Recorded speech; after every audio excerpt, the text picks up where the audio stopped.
મિત્રો, ઘણીવાર આપણી પાસે કંઈક એવી મૂલ્યવાન ચીજ હોય છે જેને પૈસાથી તોલી શકાતી નથી. આવી જ વાત છે એક સાંઢની. મજબૂત શરીર, શિરે મુકુટ સમાન શિંગડા એને ખાસ બનાવે છે. તેનો રાજસી ઠાઠ છે અને ઊંચો ભાવ છે અને સૌ ગ્રામજનોનો તે પ્રિય છે. આવો જાણીએ વિશિષ્ટ ગુણવત્તા ધરાવતા આ સાંઢ વિશે. આજે આપણે વાત કરીશું જૂનાગઢના ઇટલી ગામના ખેડૂતના સાંઢની. નામ છે કાનો, જેને આજુબાજુના ગામોમાં વિશેષ ઓળખ મળી છે. કાનો ગીર ગાય નસલનો એક અનોખો સાંઢ છે, જેના વિશે કહેવામાં આવે છે કે તે ગીરની પરંપરાગત નસલના સાચા ગુણોને અનુરૂપ છે.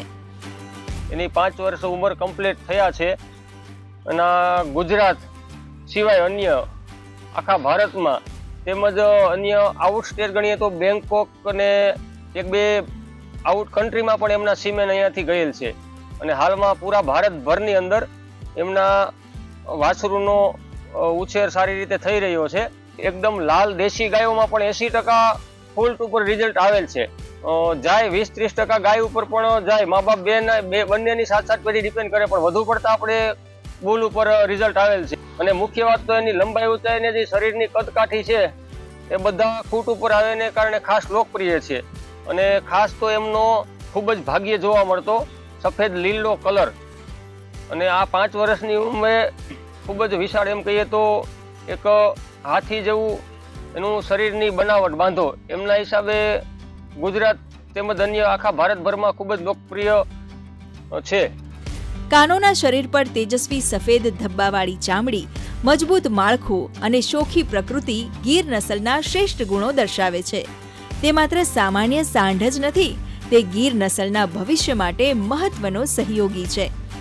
માવજતની વાત કરીએ તો મુખ્યત્વે ખોરાકમાં લીલો સૂકો ચારો, બાદમાં 3 ટાઈમ પીવાનું ચોખ્ખું પાણી, ને ઉપરથી આપણે ખાણદાણની વાત કરીએ તો નાનપણમાં એને અમે જેમ આપણે ફણગાવેલા ચણા છે, મગ, અડદ છે, એ બધું આપતા.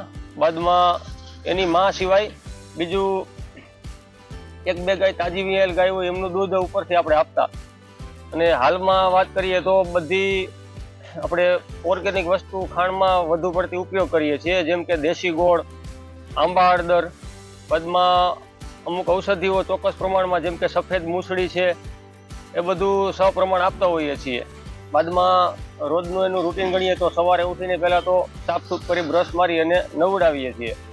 ત્યારબાદ આપણે જેમ શિરામણ કરીએ એ જ રીતે એમને ખાણદાણમાં ખાણ, દેશી ગોળ, શુદ્ધ આપણે ઘરના મગફળીનું કડવેલું સિંગ તેલ, એનું લાપસી જેવું દાણ બનાવી અને એને ખાણ આપીએ છીએ, જેમ આપણે શિરામણ કરીએ એ રીતે.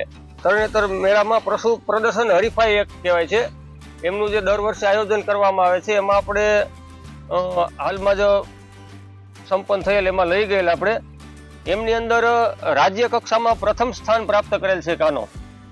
રૂપ, ગુણ, લંબાઈ, ઊંચાઈ જેમની સંપૂર્ણ કસોટીમાં ખરો ઉતરેલ અને સંપૂર્ણ રાજ્ય કક્ષાએ પ્રથમ સ્થાન પ્રાપ્ત કરેલ છે, જેમનું આપને પ્રમાણપત્ર તેમજ 51,000 રૂપિયા પુરસ્કાર એનાયત કરવામાં આવેલ છે. માંગણી પણ ઘણી વખત લોભામણી ઓફરો આપીને આપણી આગળથી કરેલ છે.